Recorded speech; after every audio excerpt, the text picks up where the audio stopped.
AP ముఖ్యమంత్రి చంద్రబాబు తెలంగాణ ముఖ్యమంత్రి రేవంత్ రెడ్డికి లేఖ రాశారు. ఉమ్మడి ఆంధ్రప్రదేశ్ రెండు తెలుగు రాష్ట్రాలుగా విడిపోయాక ఏర్పడ్డ విభజన సమస్యలను పరిష్కరించుకోవడం కోసం లేఖ రాసినట్లు చంద్రబాబు తెలిపారు.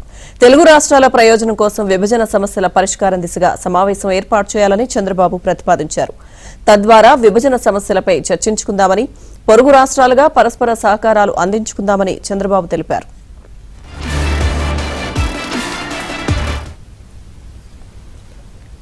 తెలుగు రాష్ట్రాలకు ముఖ్యమంత్రులుగా ఉన్న మనం రెండు రాష్ట్రాల సమగ్ర సుస్థిర అభివృద్ధి కోసం పరస్పరం సహకారం అందించుకోవాలని అన్నారు. ఇప్పటికే ఉమ్మడి ఆంధ్రప్రదేశ్ రాష్ట్రం విడిపోయి 10 ఏళ్లు గడిచాయని గుర్తు చేశారు. పునర్విభజన చట్టం ప్రకారం ఇంకా ఎన్నో సమస్యలు పరిష్కారం కావాల్సి ఉండగా అవన్నీ ఇంకా పెండింగ్లోనే ఉండిపోయాయని తెలిపారు. వాటి కారణంగా మన రెండు రాష్ట్రాల్లో సంక్షేమం ఇతర అంశాలకు అడ్డంకిగా మారుతోందని అన్నారు. వీటన్నింటినీ మనం కూర్చొని పరిష్కరించుకోవాల్సిన అవసరం ఉందని అన్నారు. అందుకోసం జూలై 6న మధ్యాహ్నం సమావేశం ఏర్పాటు చేసుకుందామని లేఖలో పేర్కొన్నారు.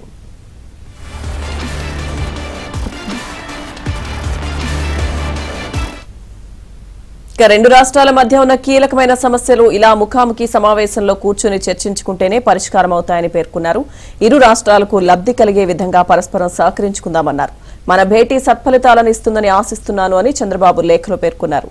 ఇక తెలంగాణ సీఎం రేవంత్ రెడ్డికి ఏపీ సీఎం చంద్రబాబు రాసిన లేఖకు సంబంధించిన పూర్తి సమాచారం మా ఏపీ బ్యూరో చీఫ్ రామారావు అందిస్తారు. రామారావు. లక్ష్మీదర్శ తెలంగాణ సీఎం రేవంత్ రెడ్డికి ఆంధ్రప్రదేశ్ ముఖ్యమంత్రి చంద్రబాబు నాయుడు లేఖ రాశారు. రాష్ట్ర విభజన అంశాలపై లేఖ రాసిన చంద్రబాబు వీటిని సాధ్యమైనంత త్వరగా రెండు రాష్ట్రాల తెలుగు ప్రజల శ్రేయస్సు దృష్ట్యా పరిష్కరించుకుందాము అని చెప్పి ఆ లేఖలో సూచించారు.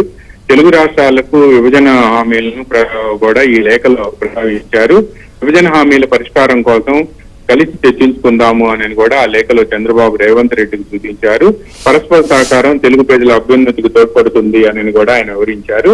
ఈ నెల 6వ తేదీన మధ్యాహ్నం హైదరాబాద్ లో ఇరువురు సమావేశం అవుదాము అని కూడా ఆయన ప్రతిపాదించారు.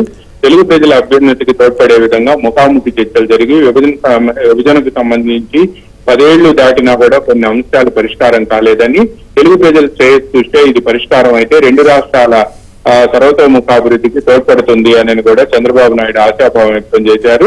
ఈ నెల 6వ తేదీన హైదరాబాద్ లో ఇరువురు సమావేశమై ముఖాముఖి చర్చించుకుంటే అనేక సమస్యలు పరిష్కారం అయ్యే అవకాశం ఉంది అని కూడా చంద్రబాబు నాయుడు ప్రతిపాదించారు. ముఖ్యంగా 2014 ఆంధ్రప్రదేశ్ పునర్విభజన చట్టం ప్రకారం షెడ్యూల్ 9, షెడ్యూల్ 10 ఈ రెండింటిలో కూడా ఆస్తుల విభజనకు సంబంధించి పలు అంశాలను ప్రతిపాదించారు. దీనిపై శిలాబిడే కమిటీ ఇచ్చిన ప్రతిపాదనలను ఆ కమిషన్ ని ఆమోదించాలి అని చెప్పి ఆంధ్రప్రదేశ్ ప్రభుత్వం పట్టుబడుతుండగా గతంలో తెలంగాణ సీఎం కేసీఆర్ అప్పట్లో కేసీఆర్ సీఎం గా ఉన్న సమయంలో అసలు శిలాబిడే కమిటీని తాము గుర్తించబోము అని చెప్పి కూడా ఆయన ముందుకేశారు. ఈ నేపథ్యంలోనే శిలాబిడే కమిటీ ప్రతిపాదనలు కూడా ఆచరణకు నోచుకోలేదు. షెడ్యూల్ 9, షెడ్యూల్ 10 లో ఉండే ఆస్తుల విభజన, అదేవిధంగా కార్పొరేషన్ల విభజన, మిగతా విభజనకు సంబంధించి కూడా చాలా అంశాలు కూడా పెండింగ్ లో ఉన్నాయి. వీటన్నిటినీ కూడా ముఖాముఖి చర్చల ద్వారా పరిష్కరించుకుంటే రెండు రాష్ట్రాలకి కూడా బాగుంటుంది అని కూడా చంద్రబాబు నాయుడు సూచించారు. దీంతో పాటు ఆస్తుల విభజనకు సంబంధించి రెండు రాష్ట్రాలు కూడా ఆమోదయోగ్యకరమైన పరిష్కారం సూచించుకుంటే బాగుంటుంది అని కూడా భావించారు. 2 రోజుల క్రితం తెలంగాణ గవర్నర్ రాధాకృష్ణన్ విజయవాడకు వచ్చి ముఖ్యమంత్రి చంద్రబాబుతో దాదాపుగా 2 గంటల పాటు భేటీ అయ్యారు. మళ్ళీ ఈ రోజు తెలంగాణ గవర్నర్ రాధాకృష్ణన్ తెలంగాణ సీఎం రేవంత్ రెడ్డిని కూడా లంచ్ మీటింగ్ కి ఇంటికి పిలిపించారు. ఆయన మధ్యవర్తిత్వంతోనే వీళ్ళిద్దరి మధ్య చర్చలు జరుగుతున్నాయి అని కూడా అధికార వర్గాలు చెబుతూ ఉన్నాయి. మొత్తానికి చంద్రబాబు నాయుడు ముఖ్యమంత్రి అయిన తర్వాత రెండు రాష్ట్రాల మధ్య విభజన అనంతరం 10 సంవత్సరాల వరకు కూడా పరిష్కారంగానే అనేక సమస్యలపై తొలిసారి ముందడుగు పడుతుంది అని చెప్పి కూడా అధికార వర్గాలు భావిస్తున్నాయి.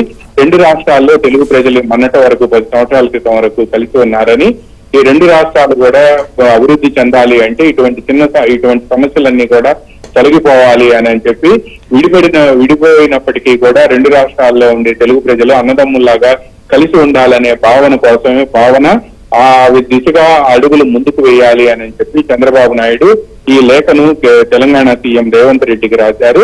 తెలంగాణ సీఎం రేవంత్ రెడ్డి కూడా దీనికి సంబంధించి ఆయన ఎట్టి పరిస్థితుల్లో కూడా ముందడుగు వేస్తారు అని చెప్పి కూడా ఆంధ్రప్రదేశ్ లో అధికార పార్టీ ఆశాభావం వ్యక్తం చేస్తుంది. ఈ లేఖను పరిశీలించిన అనంతరం తెలంగాణ సీఎం రేవంత్ రెడ్డి రేపు చంద్రబాబుకు తిరిగి లేఖ రాస్తారు అని చెప్పి కూడా భావిస్తున్నారు లక్ష్మీ దుర్గా. Thank you Ramarao.